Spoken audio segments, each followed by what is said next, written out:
Hello and welcome to Unacademy. Activist Mr. Sonam Wangchuk is on a fast unto death. His principal demand is the resignation of the Union Education Minister because of the paper leaks.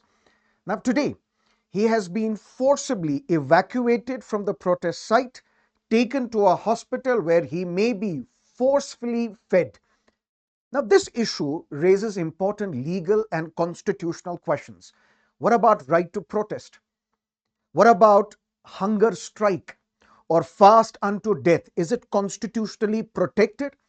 What about this state's duty to protect the life and dignity of an individual? We will have an elaborate discussion on this topic, and this topic is very important for the civil services examination. So stay with me till the end. First up, we will talk about fundamental rights. Article 19(1)(a), which gives a fundamental right only to the citizens, that you have the fundamental right to free speech. Say whatever you want to say, express whatever you want to express, use whichever medium you want to use to express yourself. That's your fundamental right. So if you are expressing yourself and calling the resignation of the Union Education Minister, is it protected under Article 19(1)(a)? 100%. Second is Article 19(1)(b), which gives citizens another fundamental right, right to assemble peacefully at a public place without arms. Both these fundamental rights combined gives us a fundamental right to protest, but this protest should be peaceful protest. If you're calling for riots, it is not protected under the Constitution. But then we have one of the most important fundamental rights under Part 3 of the Constitution, Article 21, which deals with the right to life and personal liberty. What about the life of an activist who is now on fast unto death for more than 20 days? If this fast continues, he may die. Does the state have a duty to protect the life of this individual? Yes. For example, listen to me carefully. There is a concept called locus standi. Fundamental rights are enforceable in a court of law, which means if your fundamental rights are violated, you can directly approach the Supreme Court under Article 32. You can approach the High Courts as well under Article 226 of the Constitution. But who can approach the courts? The person who is fasting? Or can you approach the courts on his behalf, saying the courts have to uphold the Article 21 of this protester? His life is at stake if he continuously goes about on his fast and he may end up dying. Anyone can approach the court, which means locus standi does not apply. Locus standi is a concept where only an aggrieved individual can approach the court. If my rights have been violated, if only I am allowed to approach the court, which means locus standi applies. But there are certain areas where locus standi does not apply. For example, public interest litigation. For example, Article 21, habeas corpus type petitions, where even if you are not directly involved in this case, you are a public spirited individual, you can approach the court on behalf of Mr. Sonam Wangchuk that his life is at stake. Article 21 is getting violated because he may end up losing his life if his fast continues. This is where the state has the duty to protect the life of a protester. How? If the state has a duty to protect the life of an individual, and an individual has the fundamental right to go on fast, these two fundamental rights are clashing against each other. What is the legal position then? Now listen to me carefully. One of the most important judgments of the Supreme Court. Kameshwar Prasad v. State of Bihar, 1962. This is the first Supreme Court judgment which recognizes demonstrations as a fundamental right. Because if you have freedom of speech and expression, if you have the fundamental right to assemble peacefully at a public place unarmed, if the protest is peaceful, this protest is protected under the Constitution. This is your fundamental right to protest. But this is not an absolute fundamental right. Because if you're calling for riots, if you're resorting to stone pelting, then this fundamental right is not protected, which means you don't have the right to organize riots. or go for stone pelting, because by that you are violating the public order. And public order is a reasonable restriction on your freedom of speech and expression. But right to protest, if it is peaceful, is a fundamental right. Number one. Number two, the Supreme Court has said that the government can regulate the time and place of the meetings. So if you are calling for a protest, you have to seek the permission of the police. So the government has the power to regulate the timings and places of these protests, these public demonstrations, these meetings.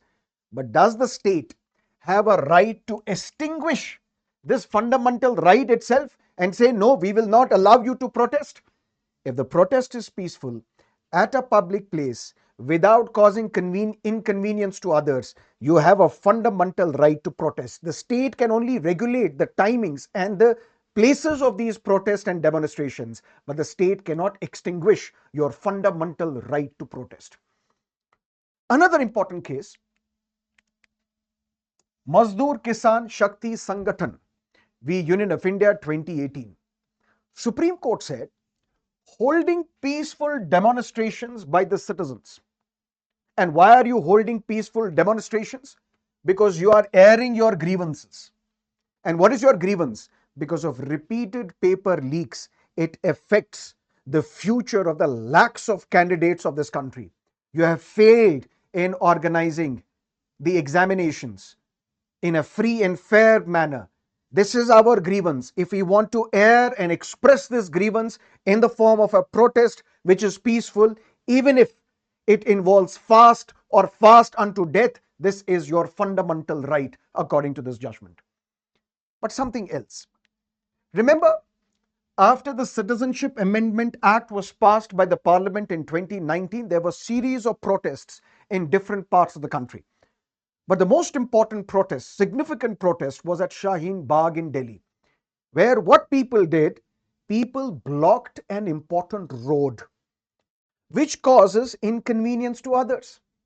Because if you are protesting at a public place, but you are indefinitely blocking an important road, it causes inconvenience to others. Others have the fundamental right to move freely throughout the territory of India. I have a fundamental right to practice any trade, any occupation, any profession. And if my shops or business establishments are located on this important public road, and by indefinitely blocking this public road, you are also violating my fundamental right. Matter went to the court. And the Supreme Court during COVID gave this judgment. And Supreme Court said, democracy and dissent are inseparable. Democracy and dissent, they go hand in hand. Dissent is, I disagree with you. For example, Voltaire's famous statement, I disagree with what you say, but I will defend till death your right to say it. So I disagree with the government. I disagree with the policies of the government. I disagree with the laws made by the parliament, but I am disagreeing peacefully. But can you block an important road indefinitely, causing inconvenience to others, violating the fundamental rights of others? No. Supreme Court said in this case that protests can take place, but at a designated place only. What is a designated place? This judgment was praised as well as criticized. Praised because it balanced my fundamental right to protest as well as the fundamental rights of others to move freely, to carry on with their trade. You can protest, but you cannot indefinitely block a public road. You can protest at a designated place. But if the protest can take place only at a designated place, we say it compartmentalizes dissent. How?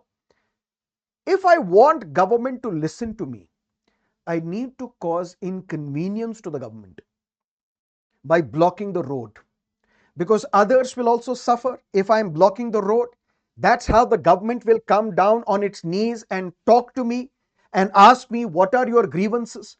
What are your genuine concerns? And we will get those genuine concerns addressed. But if this protest takes place, let's say, at the far end of the city, at a compartmentalized place, at a designated place, which is not causing inconvenience to the government, why will government listen to you? That is why this judgment was criticized, because you are compartmentalizing dissent. But whatever it is, do you have fundamental right to express yourself? Yes.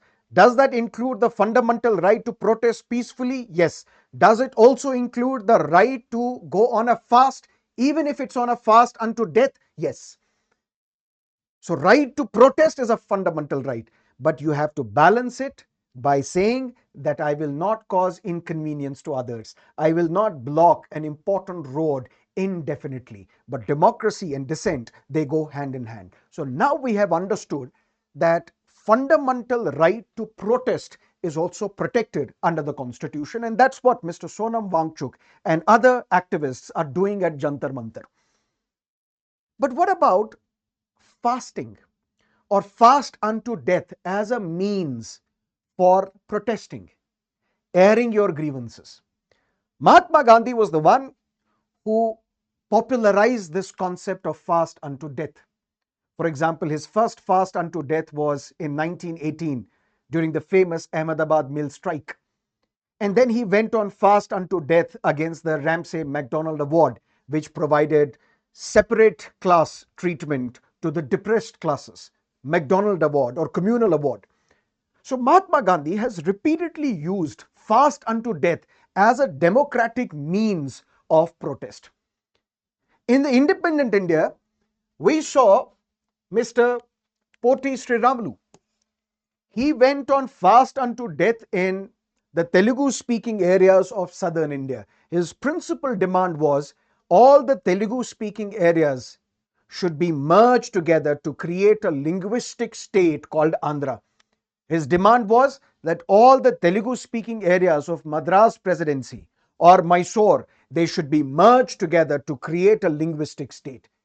He unfortunately died after this protest. There were a series of protests then in the Telugu speaking areas. Ultimately, government succumbed to the pressure, and in October 1953, in independent India, a first linguistic state was carved out in the name of Andhra. We have seen that with Iram Sharmila, who went on fast for more than 16 years because she was protesting against a draconian law called Armed Forces Special Powers Act. She wanted Armed Forces Special Powers Act to be repealed from Manipur. Repeatedly, she was being sent to hospital and she was forcefully fed through nasal tubes. Why?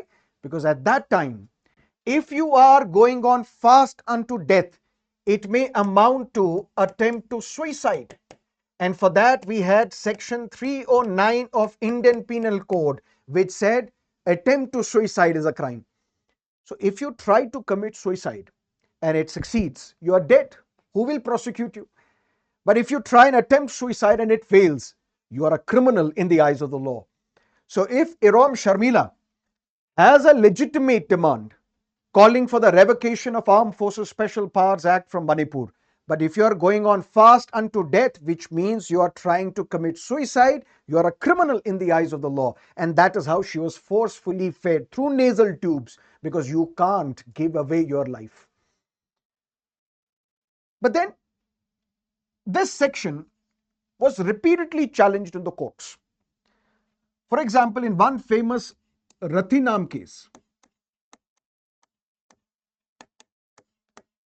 1994, if my memory serves me well, Supreme Court said right to life includes right to die.